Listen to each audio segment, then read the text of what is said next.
Hey, welcome to Martin Makes It. This is my second model now after returning to scale modeling after a 25-year break. As you probably saw in the title or thumbnail, this model is going to have a Wi-Fi controlled spinning prop with engine sounds and lights. How neat is that? And since this is my second model, you can certainly expect that I'm going to make, just about a ton of mistakes. Anyway, this is the 1/48 scale Nakajima KI-84 by Tamiya, another gift from my dad. I'd actually never heard of this plane before because when I was growing up I wasn't really interested in the war in the Pacific, so I'd never really built any models or done any research. So it was fun learning about this formidable Japanese fighter. Alright, now to catch up here with what I've been doing. I've just been cutting out the cockpit and the pilot, cleaning all those parts up, but I don't really know why I bothered so much with the interior, as you can see almost none of it when the model is complete. Cutting out the fuselage now so I can see how the motor is going to end up fitting inside. And it looks like it's going to fit just fine. Also cutting out the engine parts so that I can see how the motor will fit with them.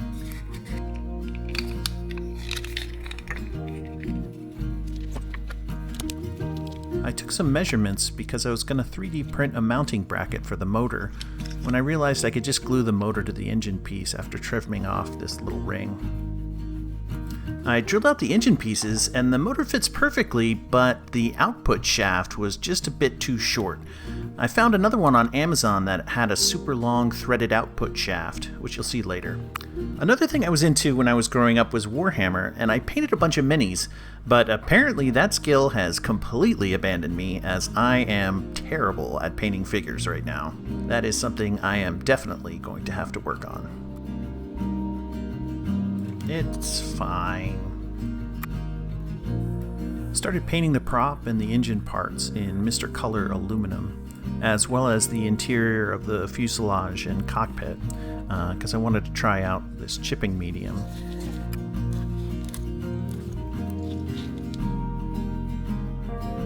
I then airbrushed over the aluminum with an interior green.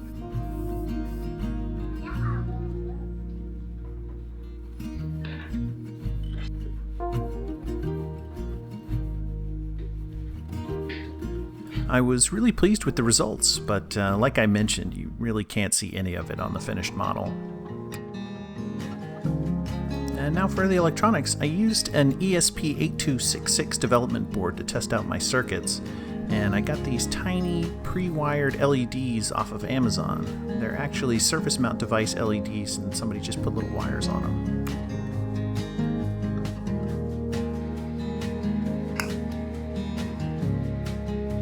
I then cut out the wings so I could see how the lights would look inside and how I could mount them. And as you can see here, you can see the light shining through the plastic, and I ended up later painting the insides of the wings flat black to prevent them from shining through.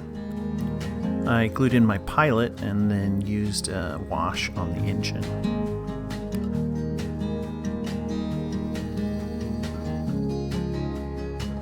And because I'm lazy and impatient and not a great coder, I just asked Bing to write me a program. I also used ChatGPT to refine the code, implement a web server, build a web page, and allow updating over Wi-Fi. And now I'm just wiring everything up on a breadboard to make sure it all works together. I don't have a schematic for this, I kinda was just winging it. If you're interested, go ahead and leave a comment and I'll see about making one. But all the components I used will be linked down below. And here's the ESP8266 Mini, which will actually fit inside this plane.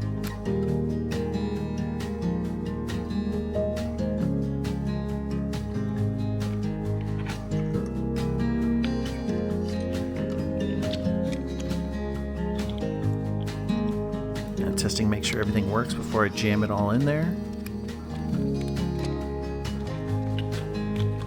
And it looks like everything's gonna fit. Glue the motor down to the engine. Another test to make sure it works.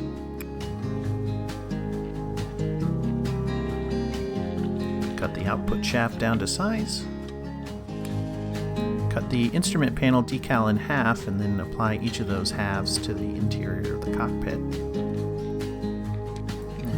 mounting the motor and the speakers to the inside. I used blue tack to hold the wires in place. The next time I do this, I'm going to find a battery that'll fit inside and then try and find a way to conceal a USB port. That way I don't have any wires coming out of the plane. The motor's geared down to about 300 RPM or so, which is great for the startup sequence, but the motor gearing is really loud at full speed and it drowns out the audio playing from the speakers, which kind of sucks. And this is the webpage controller that ChatGPT built for me, and I'm just testing out some of the different functions of the controls.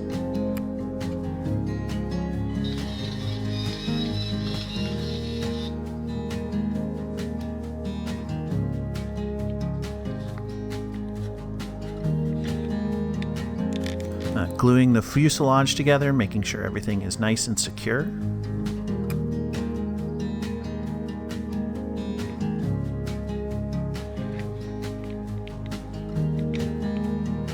This was a pretty big step, gluing on the bottom wing section, because once it was on there, I wouldn't be able to plug in a USB cable to update the code or monitor it.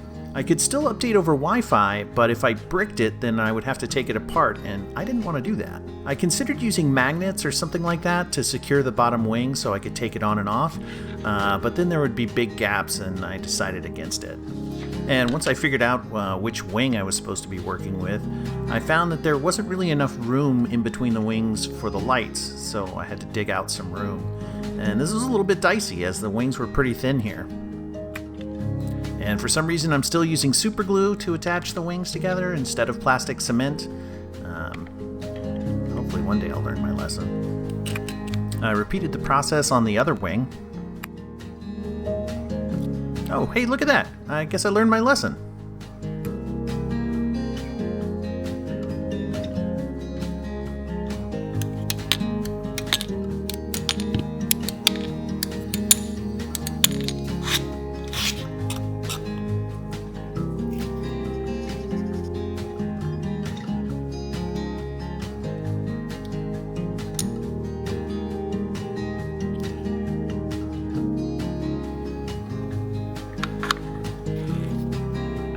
Now that the model is mostly assembled, I can start filling any gaps and then sanding everything down. I started with 400 grit, worked my way through 600, and then finished with 1000.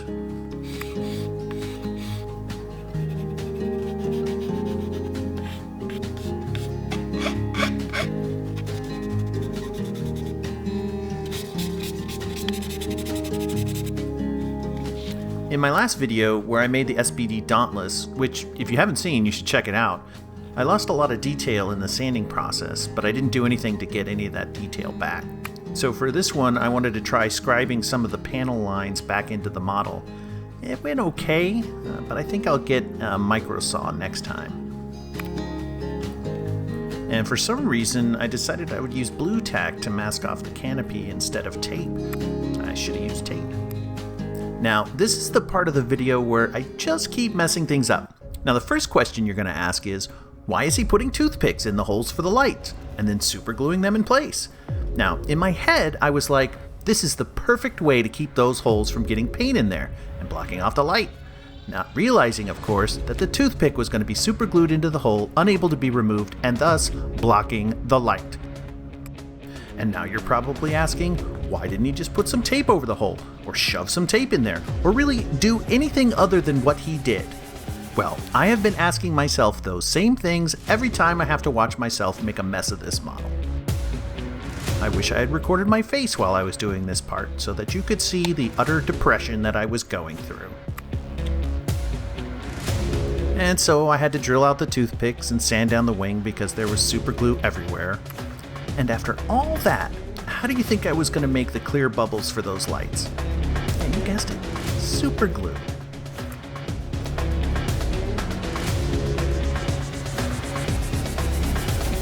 Yeah, super glue.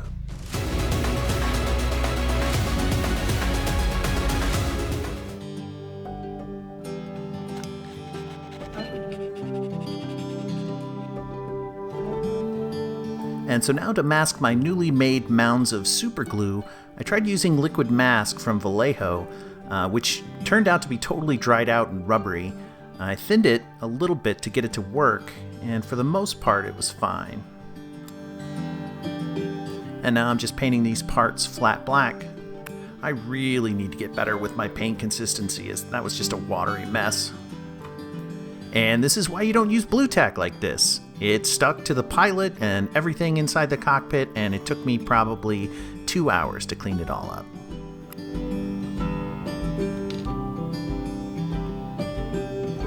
Gluing in the little targeting computer looking thing.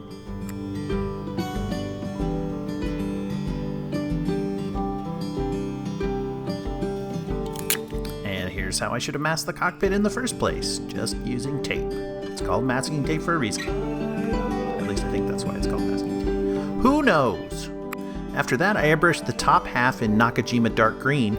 Off camera, before I put the dark green on, I had applied copious amounts of the chipping medium from Vallejo to the fuselage. Many KI-84 have heavy chipping, so I wanted to show that.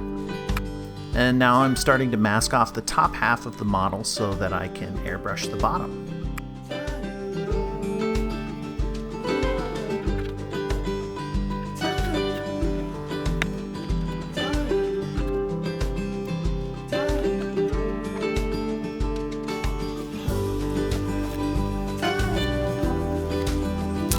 Oh man, this was a real panic moment for me.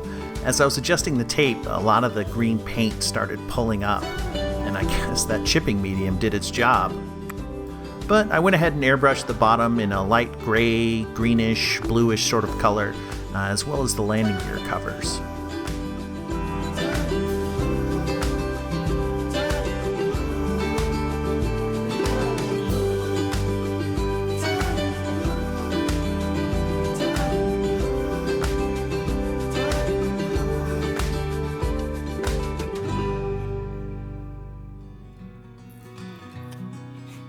And as you can see, as I pulled off the masking tape, a ton of the paint went with it. I actually really like the effect that it produces, but because you don't know exactly what paint is going to be pulled off with the tape, it's not easy to get exact results.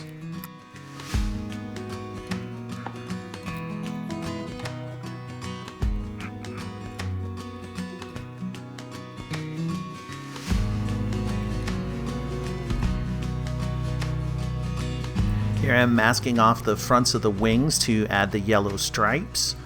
I didn't mask the whole wing because I was like, you know, I'm so good at airbrushing now. There's no way there's going to be any overspray, but yeah, there was overspray.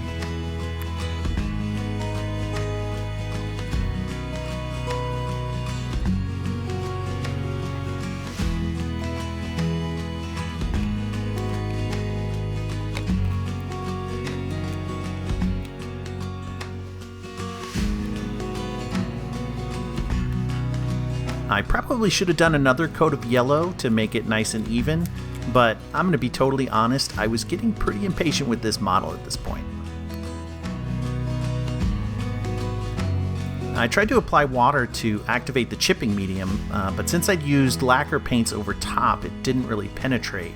So I used some tape to pull up some of the green and then just resorted to scratching it with the back of a paintbrush.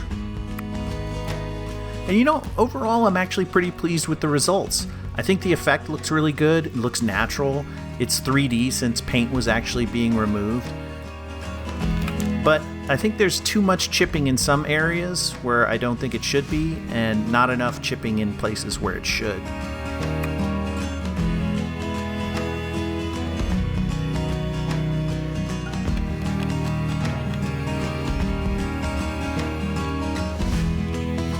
Now I'm masking the fuselage to paint the wheel wells.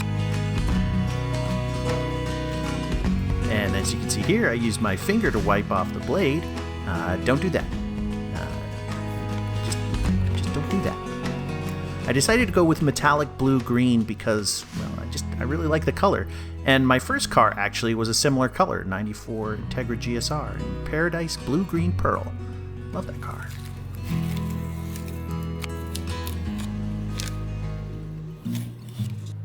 And I fired a clear coat onto the model to prepare for decals.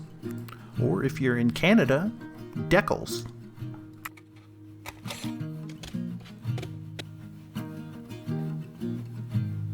and I started applying the decals. Now, these decals were a lot more delicate than the Revell Dauntless ones from my last video, which led me to being a little bit too rough with them.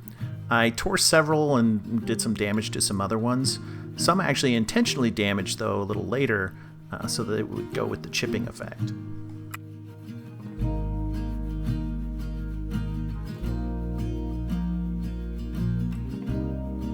Yeah, and here's where I'm actually damaging the 4 so that it looks like it's been chipped off like the green.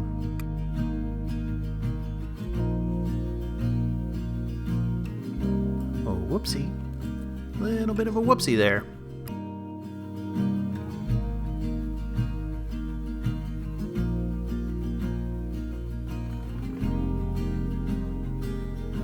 One of the things I have to get better about is where I actually hold the model while I'm working on it. As I was applying decals, I would often touch one that I had just placed, either bumping it out of place or even worse, tearing it, as I did here.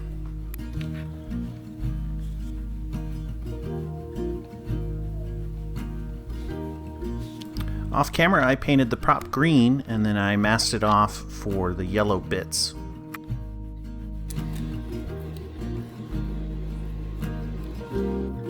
Took all the masking off and then masked it again to paint the back of the prop in the reddish brown color.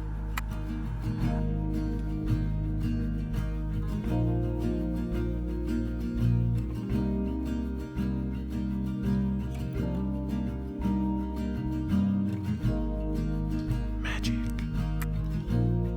Added these little yellow decals to the prop.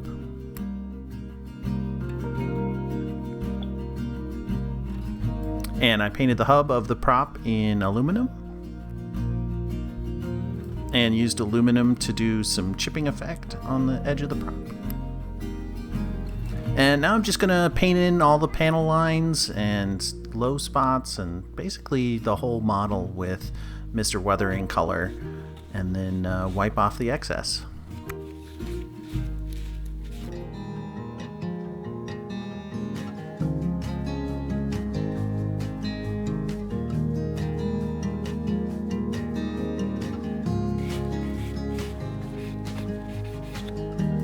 Adding some oil staining here turned out okay. It's one of the things on my last model that I wanted to improve upon, and I don't really think that I have. But, you know, what are you going to do? Learn.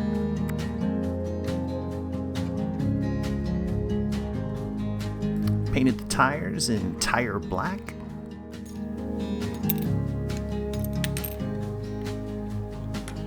Masked off the wheel well covers so that I could paint them red.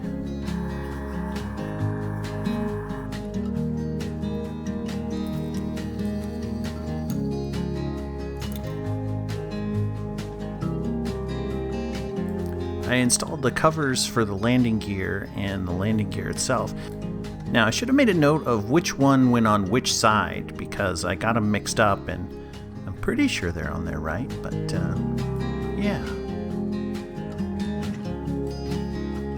These are the drop tank holders that I'm cutting out now.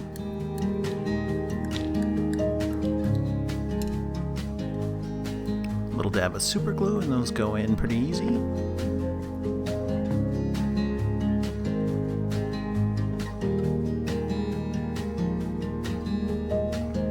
Putting this thing on, whatever it is, I don't know what color it's supposed to be, but I painted it silver. And now installing the pivot tube and the cannons. One of the cannons actually went flying across my room when I was holding it with the tweezers. It took me about a half an hour to find it because it's really tiny.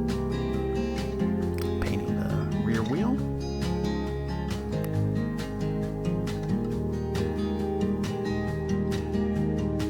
Painting the light housings in clear red and clear blue. Now, part of the reason this video took so long was the canopy. I had originally tried to cut my own mask, and then I tried using liquid mask to mask the canopy, but I just wasn't really happy with the job I was doing.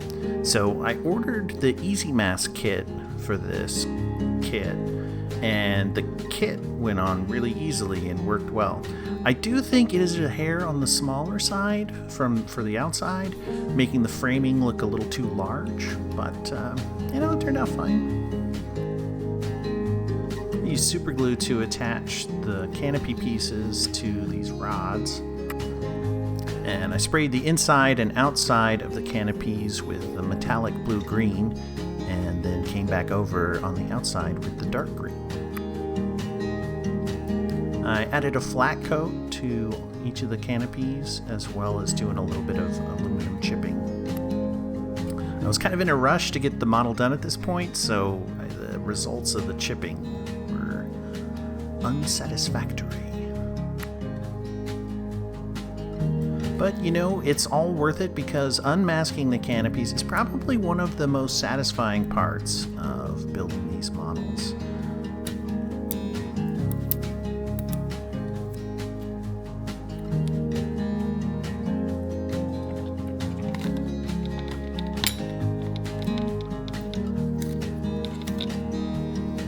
Started carefully installing the canopy and made a little bit of an error here. Let's see if you can see it.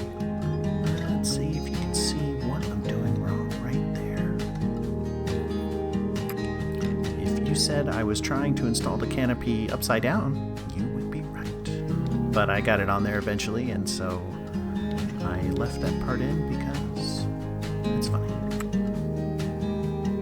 So I used some 0.13 millimeter nylon thread to make the antennas, and then painted them black, and that pretty much wraps up this model.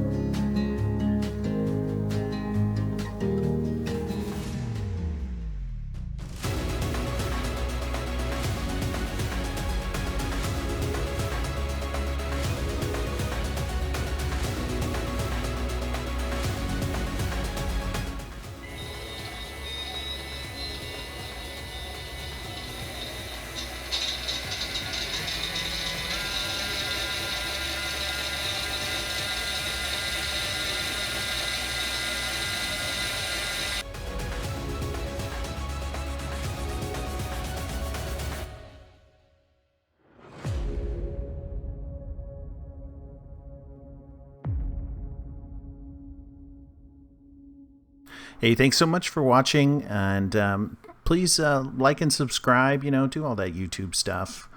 I really appreciate it.